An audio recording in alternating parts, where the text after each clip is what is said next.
सभी का वीरपद की इस विशेष कक्षा में हार्दिक स्वागत है।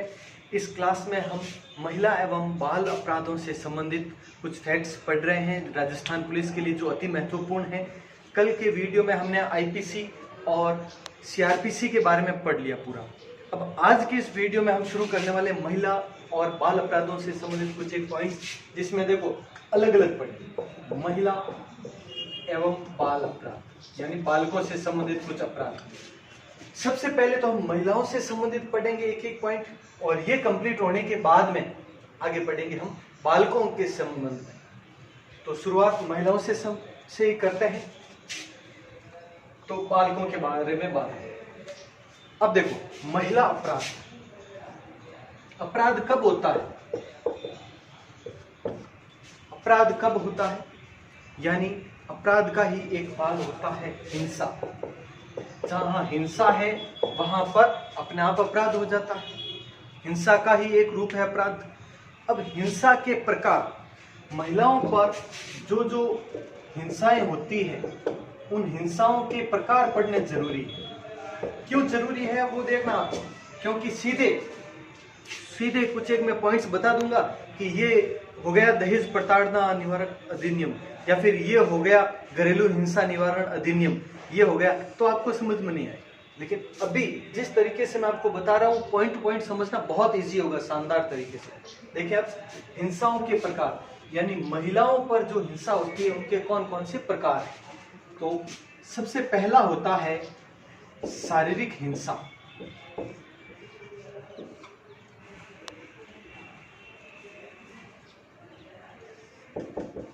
शारीरिक हिंसा। दूसरा होता है मानसिक हिंसा। इन सब के बारे में एक एक के बारे में बताऊंगा मैं अभी, आप देखते जाएं। मानसिक हिंसा। उसके बाद में होता है भावनात्मक हिंसा। फिर है लैंगिक हिंसा। उसके बाद में है आर्थिक हिंसा। आर्थिक हिंसा। और फिर है सामाजिक हिंसा। सामाजिक हिंसा और आपराधिक हिंसा। आपराधिक हिंसा। ये होगी विभिन्न प्रकार की हिंसा। ये क्वेश्चन नहीं पूछेंगे कि महिलाओं पर हिंसा कितने प्रकार की है, ये क्वेश्चन नहीं आएगा। ये मैं क्यों बता रहा हूं वो देखना। शारीरिक हिंसा किसे कहते हैं? सबको पता है, मारपीट करना। घर में महिलाओं पर जो मारपीट वगैरह की जाती है वो शारीरिक हिंसा में है। मानसिक हिंसा, मेंटली डिस्टर्ब करना, मेंटली रूप से यानी गाली गलौज करना। अगर हाथ उठा दिया तो वो शारीरिक हिंसा हुई, मारपीट की। सिर्फ गाली गलौज वगैरह होती है तो वो मानसिक हिंसा। भावनात्मक हिंसा, भावनात्मक यानी इमोशनली ब्लैकमेल करना। इमोशनली यानी उसे प्रेम से बात नहीं करना, बात बात पर उसे डांट देना, ये सब क्या होता है? भावनात्मक हिंसा। इमोशनली यानी कद्र नहीं करना। महिलाओं की जब कद्र नहीं की जाती, वो इमोशनली टूट जाती है, तो वो होती है भावनात्मक हिंसा। और ये भी हिंसा वायलेंस है, ध्यान रखना। उनका हमने तो मारपीट की नहीं, फिर हिंसा कैसी हुई? हमने तो कुछ हाथ भी नहीं लगाया था किसी को, तो वहां पे हाथ नहीं लगाना, वो इमोशनली होता है, वायलेंस। लैंगिक हिंसा, आर्थिक हिंसा। आर्थिक हिंसा मतलब कोई भी, जैसे कि बाजार जा रहे हैं या कोई भी पाउडर टिक्की लोगों रुपया मांगे देवे नहीं, तो वो आर्थिक हिंसा है महिलाओं पर। यह भी नोटिस कर लेना आप सब। और इसके कारण आपके खिलाफ मामला भी दर्ज हो सकता है। आर्थिक हिंसा नहीं करनी है। और कुछ तो ऐसे भी नग है समाज में कि महिला है, वो कमा कर लाती है, उसके पैसे छीनकर दारू पी के उसी को पीटते। ऐसे भी उदाहरण बहुत सारे मिल जाते हैं। तो ये 5 प्रकार की हिंसा है, ये कहलाती है घरेलू हिंसा। ये क्या कहलाती है? घरेलू हिंसा। यानी ऐसा प्रश्न आ सकता है कि निम्न में से कौन सा प्रकार है वो घरेलू हिंसा के दायरे में आता है। उदाहरण दे देते हैं क्वेश्चन में कई बार, तो वो होती है घरेलू हिंसा। अब घरेलू हिंसा के खिलाफ भी अधिनियम के बारे में मैं बताता हूँ। पहले तो ये देखो, ये सभी क्या हो गई, घरेलू हिंसा से संबंधित पॉइंट्स है। शारीरिक हो, मानसिक हो, भावनात्मक, लैंगिक, आर्थिक, सभी घरेलू यानी घर। अब घरेलू हिंसा के खिलाफ इनके संरक्षण के लिए घरेलू हिंसा संरक्षण अधिनियम 2005, घरेलू हिंसा संरक्षण अधिनियम 2005। अब वो लागू कब हुआ? 26 अक्टूबर 2006। 26 अक्टूबर 2006 को घरेलू हिंसा संरक्षण अधिनियम 2005 लागू हुआ। क्यों लागू हुआ? इन सभी प्रकार की हिंसाओं से निपटने के लिए, महिलाओं को आजादी देने के लिए, इन सभी प्रकार की हिंसाओं से। हो गया।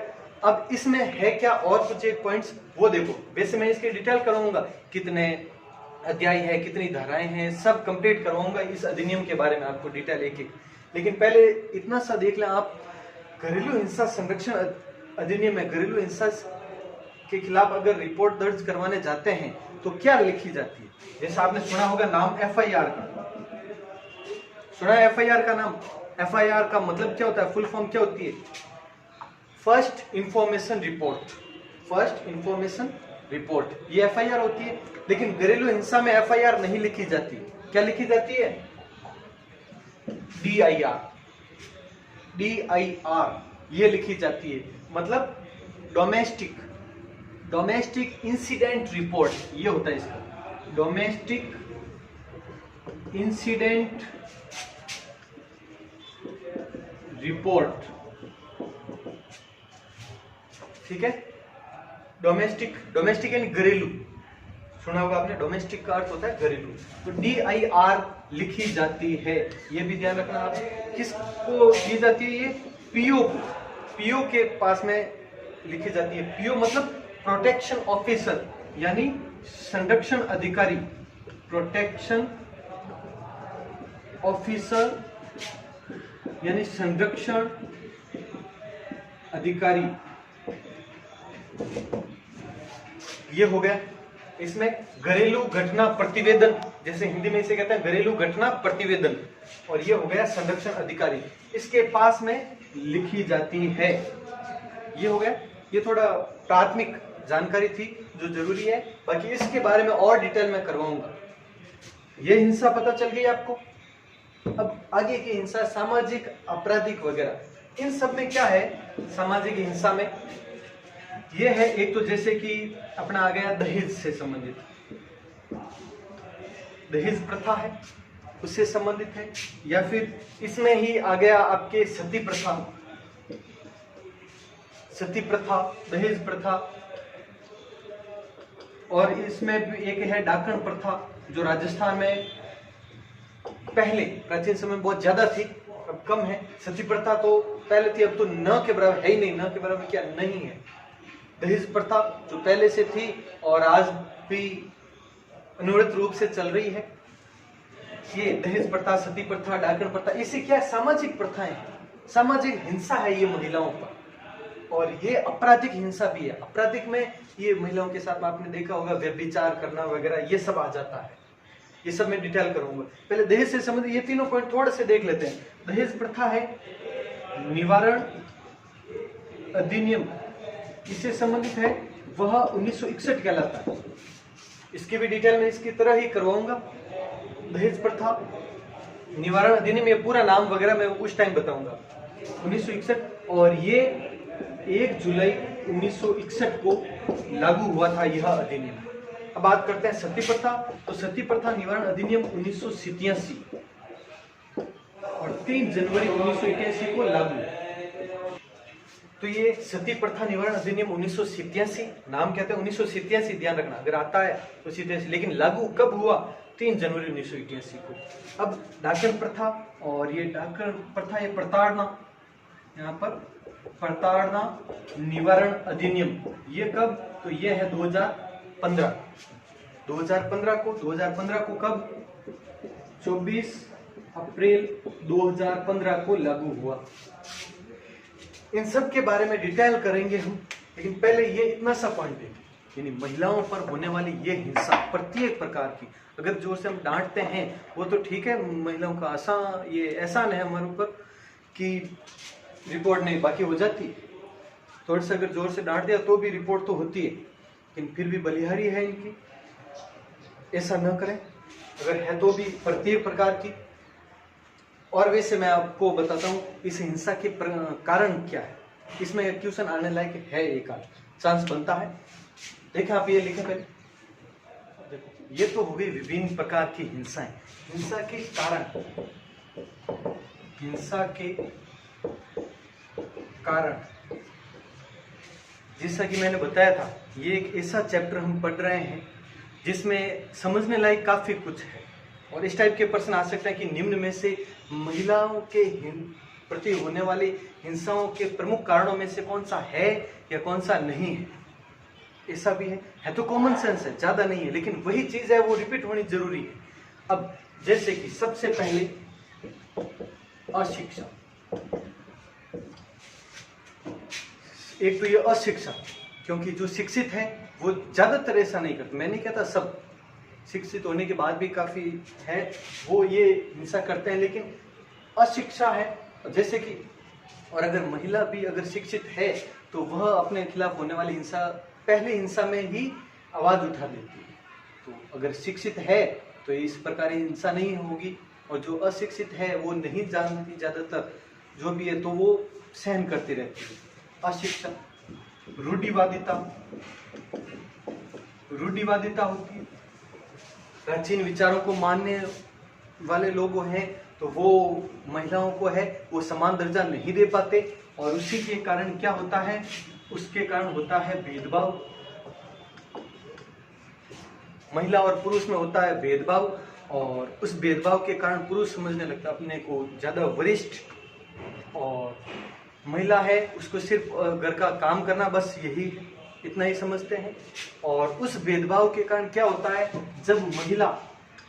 जब महिला आत्मनिर्भर बनने की कोशिश करती है, महिला को जब वो आत्मनिर्भर बनने की कोशिश करती है तो उसे रोकते हैं, बनने से रोकना। क्यों? क्योंकि महिला आत्मनिर्भर बन गई तो पुरुष को कौन पूछेगा, तो उसकी जो वर्चस्व है वो खत्म हो जाएगा, काफी ये भी मानते हैं, तो एक कारण ये भी बनता है। अब एक सामाजिक कुरीतियां भी इसमें है शामिल, सामाजिक कुरीतियां बहुत सारी है जो महिलाओं का शोषण करती है। ऐसी कुरीतियां जैसे सती प्रथा वगैरह बताइए था अभी, डाकन प्रथा वगैरह, ये सती प्रथा तो बहुत बड़ी कुरीति थी जो कि खत्म हो चुकी है। इसी प्रकार की और इसमें अंधविश्वास तो है ही है, कुरीतियां है मतलब अंधविश्वास है ही है। इसके अलावा है एक सोशल मीडिया का रोल भी काफी होता है। सोशल मीडिया के कारण जो प्रचार होता है, कई बार है जो महिलाओं की जो अपमानजनक तस्वीरें वगैरह है वो भी हो जाती है, वो भी उनके प्रति एक हिंसा है, मानसिक हिंसा बहुत बड़ी है। तो ये भी सोशल मीडिया भी एक बड़ा कारण है इसका। इसके अलावा और क्या है, देखो सोशल मीडिया के अलावा आपके नशे की प्रवृत्ति बताया था, नशा वगैरह करके वो महिलाओं के जो मतलब महिलाएं हैं उन पर हिंसा करते हैं, तो ये नशे की प्रवृत्ति है वो बहुत बड़ा कारण है हिंसा का, ये हो गया। उसके अलावा महिलाओं का वर्चस्व,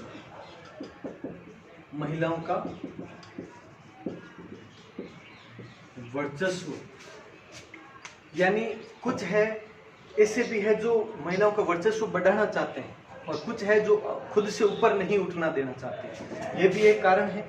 ये विभिन्न कारण, और तो वैसे देखा जाए तो जो लालच, वही है दहेज वगैरह, क्या कारण है, लालच ही है इसका। बहुत सारे कारण है, अनगिनत कारण आ सकते हैं, लेकिन जो प्रमुख रूप से एग्जाम में पूछने लायक है उसमें से ऐसे ऑप्शन आ सकते हैं, क्या ये कारण है या ये नहीं है, ये क्वेश्चन आ सकते हैं। ये 4 पॉइंट दे देंगे, 1 2 3 4, और फिर कहेंगे उपरोक्त में से निम्न में से कौन से कारण महिला हिंसा के नहीं है। फिर आपको या है महिला हिंसा के कारण है या नहीं है, ऐसे में आ सकते हैं प्रश्न। तो ये है।